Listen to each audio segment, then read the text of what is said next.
안녕하세요. 김민석입니다. 3월 28일 오후입니다. 병원 일을 마치고 유튜브를 한 번 더 켰습니다. 제가 요즘에 이제 요양병원에 많이 다니고 있는데요. 원장님들이랑 좀 친하게 지내면서 뭐 이런저런 사업 구상을 하고 있습니다. 근데 이제 요양병원에 가보니까 이제 병원 구경을 하게 되잖아요. 그러면은 여러 장비들이 있는데 제일 눈에 띄는 게 온열 치료 장비더라고요. 그러니까 고주파 온열 치료 뭐 이렇게 얘기하는데, 제가 이제 학교 다닐 때는 그런 거 배운 적이 없어가지고, 근데 이제 그 암 환우분들은 이제 요양병원에 다니시면 보통 일주일에 2번 또는 3번 정도 고주파 온열 치료 받는 분들이 많이 계십니다. 그래서 자주 물어보시거든요. 뭐 항암 치료를 받고 있거나 아니면 방사선 치료를 받는 동안에 이제 요양병원에서 온열 치료를 하려고 하는데 괜찮냐, 뭐 이런 거 많이 물어보시고, 특히 이제 방사선 치료 같은 걸 할 때는 이제 방사선 치료를 받다 보면은 그 방사선 들어가는 부위 피부에 화상 같은 게 생길 수가 있거든요. 근데 이제 온열 치료라고 하면 이제 열이 나니까 그게 같이 하게 되면은 그 피부 화상이 더 심해지는 게 아닌가, 이래서 걱정이 되셔가지고 많이 질문들을 하시고요. 또 이제 종합병원에서는 그런 거 안 하는 게 좋겠다, 뭐 사우나도 가지 말라고 하시는데 온열 치료 이런 거 하다가 화상 입어도 난 모르겠다, 뭐 이제 이렇게들 대답을 많이 해주시는 것 같아요. 그러다 보니까 이제 환자분들이 많이 불안하시고, 또 이제 요양병원 선생님들은 요양병원 선생님들대로 이게 같이 하면 참 좋은 건데 답답하다, 뭐 이런 말씀들 하시고, 그래서 이런 일이 생기는 게 별로 학교 다닐 때 이제 이런 걸 배운 적이 별로 없고, 또 전문의가 되고 나서도 제가 하는 게 아니니까 별로 관심을 안 가졌던 게 문제인 것 같습니다. 그러던 차에 그 요양병원 이렇게 다니다가 이쪽 온열 치료의 원조격인 그런 분을 한 분 알게 됐습니다. 이제 강상만 대표님이라고 우리나라의 거의 온열 치료 기계를 제일 먼저 이렇게 소개하신 분이에요. 그래서 그분이 그 칼럼을 쓰신다 그래갖고 컬럼을 이제 새로 쓰실 때마다 하나씩 보내주시거든요. 그래서 이제 읽어보다가, 이걸 나 혼자 이제 읽는 것보다 한번 쭉 읽으면서 이제 같이 공부해 보는 게 좋을 것 같다, 이런 생각이 들어서 이제 대표님 허락을 받고 이제 하루에 한 편씩 한번 온열 치료에 대해서 읽어보려고 합니다. 먼저 컬럼 한번 보실까요? 네, 이제 컬럼은 의학 전문 매거진 MD 포스트라는 곳에 이렇게 실려 있고요. 이게 2024년 5월 10일이니까 이제 한 1년 전부터 해서 지금 52편까지 나와 있더라고요. 제목이 벌써 온열 치료 전문가 강상만 컬럼 이렇게 돼 있죠.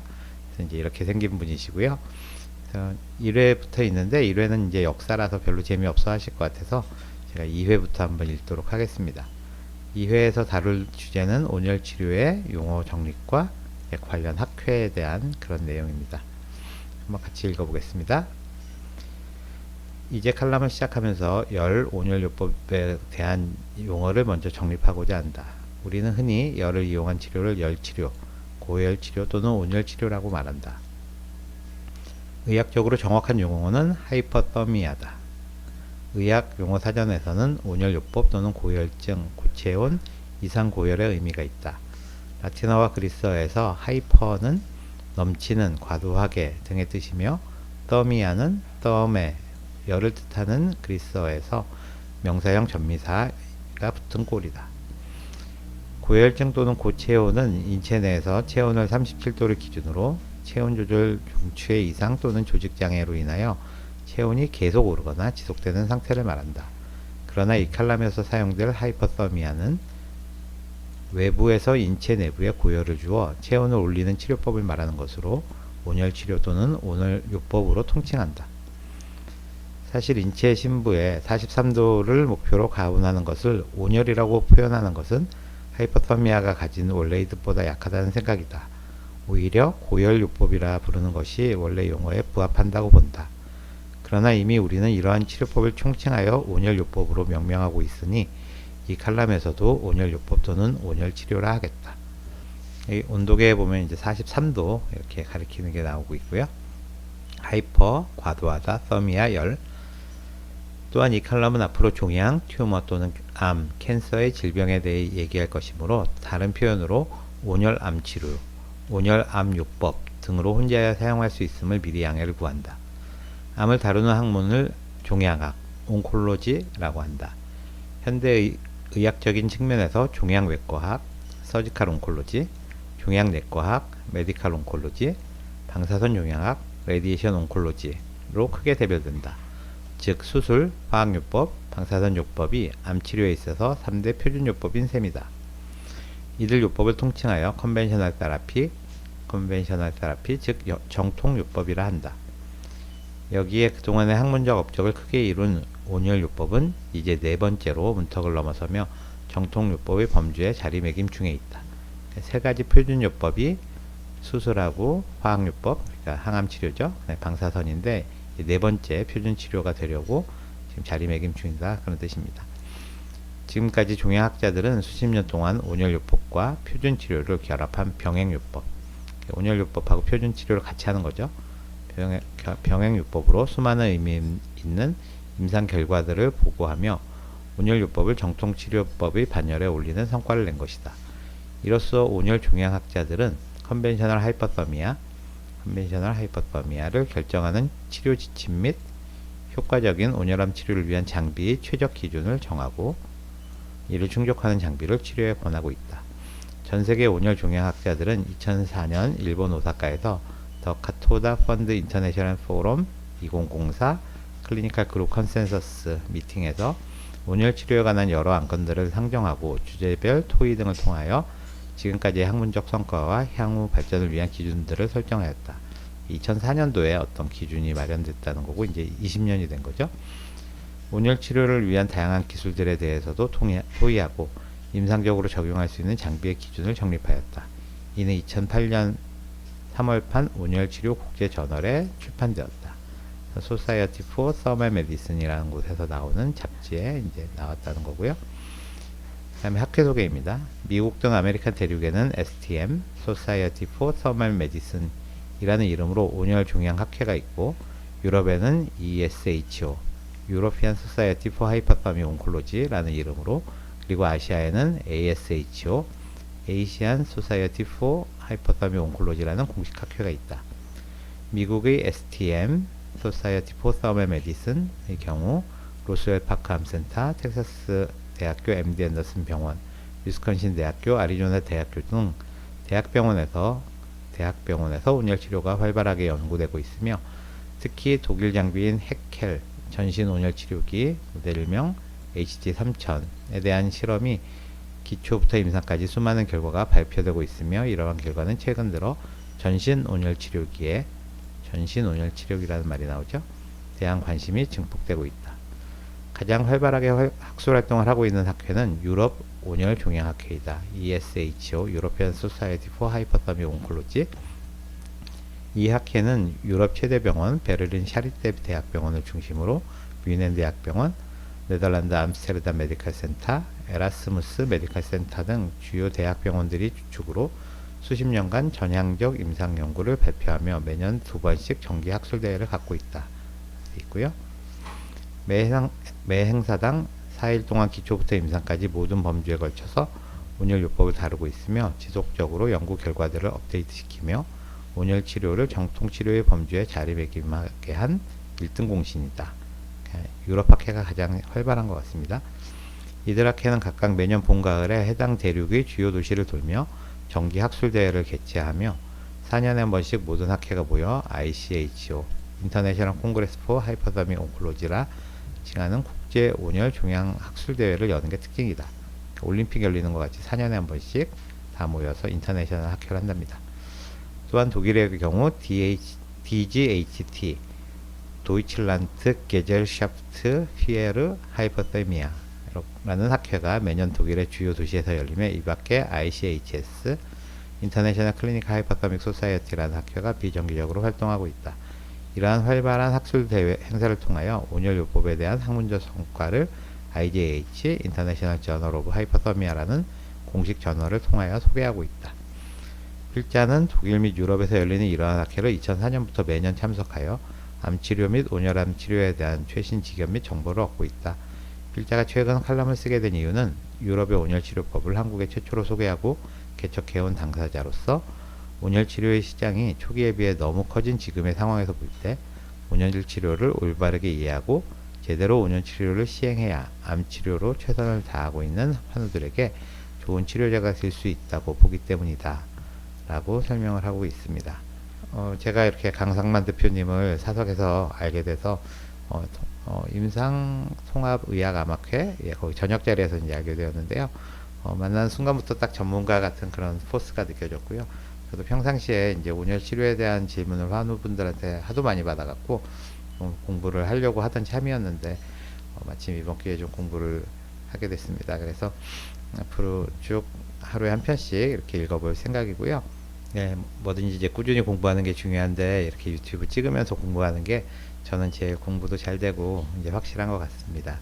그래서 이번 컬럼에서 보면 Society for Thermal Medicine이라는 게 미국 학회가 있다 그래서 한번 들어가 봤거든요. 이제 여기고요. Society for Thermal Medicine 이렇게 돼 있고 웰컴 인사말이 있고 우리에 대해서 알려주는 게 있고요. 보니까 여기에 이제 학회지가 나와 있고요. 그 다음에 다가오는 이벤트에 ICHO 아까 그 용어에서 나왔죠. 여기 나와 있죠. 4년에 한 번씩 모든 학회가 모여서 ICHO International Congress for Hypothermic Oncology라는 국제 온열 종양 학술 대회를 여는 게 특징이다 했는데요.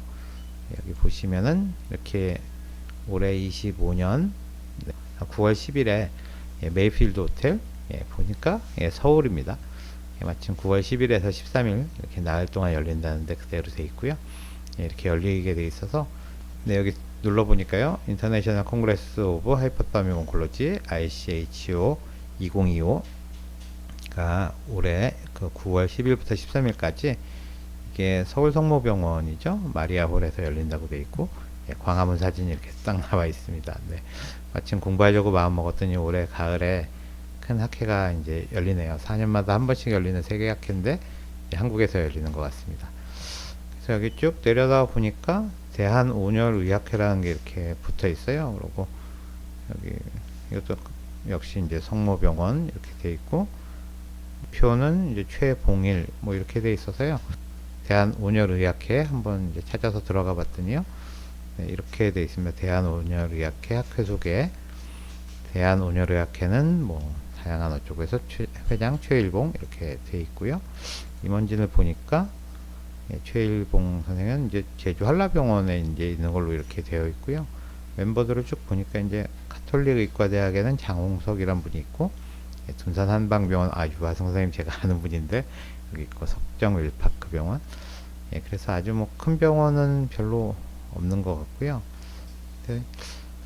안양 샘병원도 있고 김진목 원장님이 부산대학교 의과대학으로 돼 있는 거 보니까 정보 업데이트가 이렇게 빨리 되는 것 같지는 않습니다. 지금 파인힐 병원 원장님이시고 송합암학회 이제 이사장님이신데 그래서 정기 학술대회가 언제 있었나 하고 이렇게 봤더니 2018년도 ACHO 아시안 콩그레스 오브 하이퍼더믹 온콜로지 이게 있고 2017년도 대한온열의학회 충격 심포지움이 있는 거고 이후로는 뭐 특별히 업데이트가 안 돼서요. 다른 데로 홈페이지를 옮겼을 수도 있고 제가 그건 다시 한번 확인해서 말씀을 드리겠습니다. 그래서 아주 활발하게 지금 진행되지는 않고 있는 것 같고요. 그 다음에 아까 STM의 공식 그 학회지 인터내셔널 저널 오브 하이퍼더미아라고 있어서요. 2021년도 기준으로 임팩트 팩터가 3.914니까 꽤 좋은 저널이고 1년에 8번 나오고 또 오픈 액세스라 그래서 누구나 이제 들어가서 볼 수 있다 그래서 한번 들어가 봤습니다. 인터내셔널 저널 오브 하이퍼더미아라 그래서요. 24년도에 볼륨 41이 나온 거 보니까 해마다 이제 볼륨 하나씩 나오는데 꽤 오래된 잡지란 거 알 수 있고요. 1년에 8번 나온다고 돼 있고 그래서 이제 PDF 다 다운받을 수가 있고요. 이제 올해 이제 3월 달에 아마 나온 것 같은데 저널을 보시면 이렇게 논문들이 꽤 많이 실려 있습니다. 그래서 온열 치료에 대한 연구가 활발하게 되고 있구나 하는 거 알 수가 있고 최근 4월 27일 거가 가장 최근 논문이란 거 알 수가 있습니다. 그래서 내용을 쭉 보니까 그냥 요양병원에서 하는 그런 온열 치료에 대한 거는 예전에 아마 많이 나왔고 지금은 주로 나오는 것들이 보면 한번 볼까요? 이건 인트라페리토니아 케모테라피 하이퍼더믹 그러니까 이제 하이팩이라 그래서 우리 복강에 이제 전이 돼 있을 때 이런 항암제를 좀 뜨거운 물하고 같이 섞어서 넣는 그런 게 하나 있고요. 그다음에 MR 가이디드 포커스드 울트라소닉, 이게 이제 그 하이프라는 거거든요. 예, 하이프에 대한 얘기가 있고, thermal dose feedback, 그리고 applied to magnetic nanoparticle. 요즘에 이제 나노파티클을 이용한 그런 온열 치료가 많이 사용된다는데, 어떻게 하면 온도를 측정할 수 있는지 그런 주제인 것 같고요. 이건 마이크로웨이브 어블레이션, 마이크로웨이브로 어떤 종양을 죽이는 거, 렁에 있는 그 폐에 있는 걸 말하는 거죠. 라디오 프리퀀시 RFA를 이용해서 이제 종양을 죽이는 거고, 여기 보면 멀티모다 MRI 이용해서 어떤 그 하이 인텐시티 포커스드 울트라 사운드 for 유테라인 파이브로이드라고 된 거 보면, 이것도 이제 하이프를 이용해서 MRI로 그 효과를 측정하는 걸 보여주고 있고요. 그 다음에 이거 울트라 사운드로 퍼큐테이니어스 어블레이션 한다는 거. 그러니까 울트라 사운드가 요즘엔 좀 많이 쓰이는 것 같고요. RFA도 마찬가지고, 이건 고주파. 그 다음에 이거는 갑상선 암에서 역시 RFA 고주파로 없애는 거. 그 다음 이건 머신러닝에 대한 내용이고, 하이프죠 역시. 이건 하이팩, 그러니까 그 온열로 따뜻한 물에다 항암제 섞는 거고, 그 다음에 이거는 울트라 사운드, 이것도 역시 하이프고, 그 다음에 이건 마이크로웨이브, 그 다음에 이건 RFA이고요. 아무튼 논문이 쭉 있는데, 일단 쭉 제가 쭉 봤을 때 그 요즘에 요양병원에서 하는 그런 온열 치료보다는 하이프라든지 RFA라든지 이런 게 요즘에 나오는 논문에서는 대세인 것 같습니다. 그러고 아까 이제 유러피안 그 소사이어티 오브 하이퍼서믹 온콜로지 가장 그 활발하게 활동하고 있다 그래서 여기도 이제 들어가 봤는데요. 일단 1년에 뭐 2번 모인다고 돼 있는데, 이벤트 소식에는 역시 2025년도 한국에서 열리는 이거를 이제 소개를 하고 있고요. 예, 클릭을 해보면 네, 그 초청장 같은 게 이렇게 들어 있습니다. 이렇게 칼럼을 읽고, 이제 칼럼이 벌써 1년 전에 쓰였으니까요. 1년 사이에 또 세상이 또 많이 바뀔 수가 있으니까 한번 지금 어떻게 계속 잘 되고 있는지 업데이트 하는 식으로 그렇게 진행하도록 하겠습니다. 온열 치료에 전혀 관심이 없는 분도 계시겠지만 또 관심 있는 분도 계실 것 같아 가지고요. 꾸준히 진행해 볼 생각이니까요. 많은 성원 부탁드립니다. 감사합니다.